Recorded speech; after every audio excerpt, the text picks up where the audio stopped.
So, if you've ever tried to tackle Nietzsche, his Thus Spoke Zarathustra, you know it is? Well, it is not exactly a light read.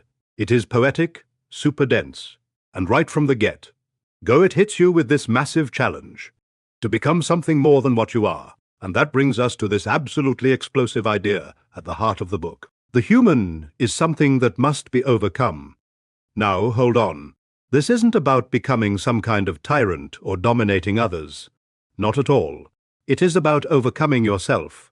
We're talking about your own limitations, the ideas you just picked up along the way, basically your whole blueprint for what a human is supposed to be. Okay, so that is the big question, right? It sounds incredibly profound, but how do you actually do it? Where do you even start on a journey like that? The good news is Nietzsche doesn't just leave us hanging. He actually gives us a kind of map, and this map comes in the form of 3 transformations of the spirit. You start as a camel, then you become a lion, and finally, the lion becomes a child. Yeah, I know, it sounds a little weird, but trust me. This metaphor is the absolute key to understanding what he is getting at. So let's dive in and break it down, stage by stage. All right, first up, the camel. Think of the camel as the dutiful spirit, the one that carries the weight. Its whole life is governed by thou shalt. This is the part of us that kneels down and pretty much asks, "What is the heaviest thing you've got? Lay it on me." See? The camel doesn't run from a challenge. It actively looks for it. It wants to be tested. It wants to prove its strength by carrying all the weight of tradition, of morality, of discipline. But what kind of burdens are we really talking about here? It is not what you might think. We're not talking about lifting heavy boxes. These are deep, psychological and spiritual tests. Things like, swallowing your pride, admitting your own ideas might be foolish, or even loving the people who can't stand you. The camel takes on all of this heavy stuff, carries it out into its own lonely desert, and uses it to forge its own character. But something happens out there in that desert. After carrying all that weight for so long, a change starts to happen. This is the second transformation. The spirit becomes a lion. It is done being a servant to duty. Now it becomes a master of its own will. The old thou shalt gets replaced by a powerful, roaring I will. And this lion, it is looking for a fight.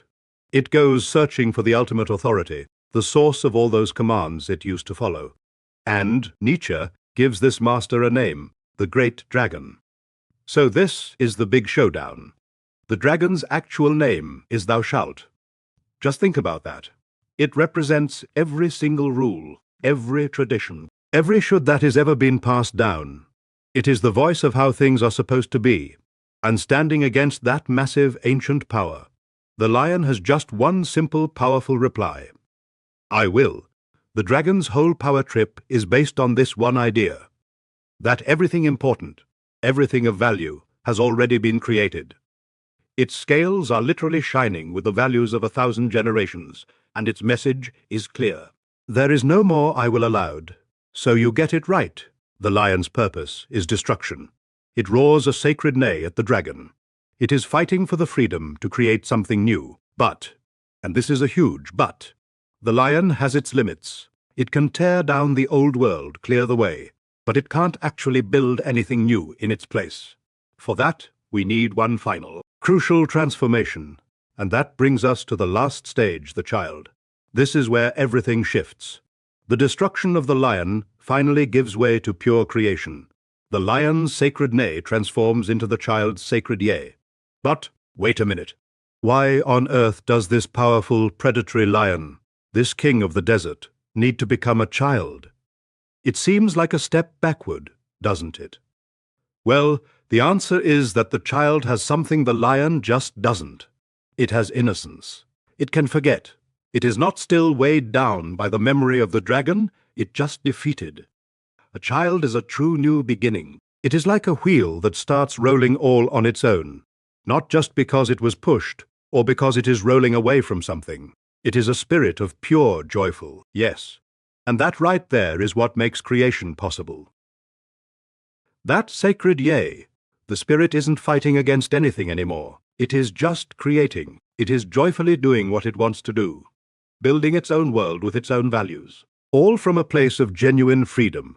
Okay, so let's tie this all together. What is the point of this whole crazy journey from camel to lion to child? It is all about becoming a creator. Someone who doesn't just look for meaning, but actually makes meaning, right here in this life. This new creator, they're done with what Nietzsche calls worlds behind. You know, those promises of an afterlife, or heavenly rewards, or some other dimension. The idea is to stop burying your head in the sand of heavenly things, and instead to create a meaning for this earth, a meaning that is real, right here and right now. And this creator, this person, who has gone through all three transformations. That is what Nietzsche calls the overhuman, or the Übermensch. And let's be super clear, this isn't some kind of master race, or a new species. It is a human being who has finally overcome themselves and become the master of their own values. So in the end, Nietzsche turns the whole thing back on us with this really piercing question. And it is the one I want to leave you with. Are you capable of this journey? Can you give yourself your own good and your own evil? Can you hang your own will over yourself like a law? Can you create your own meaning? That, right there, is the ultimate challenge of the three transformations.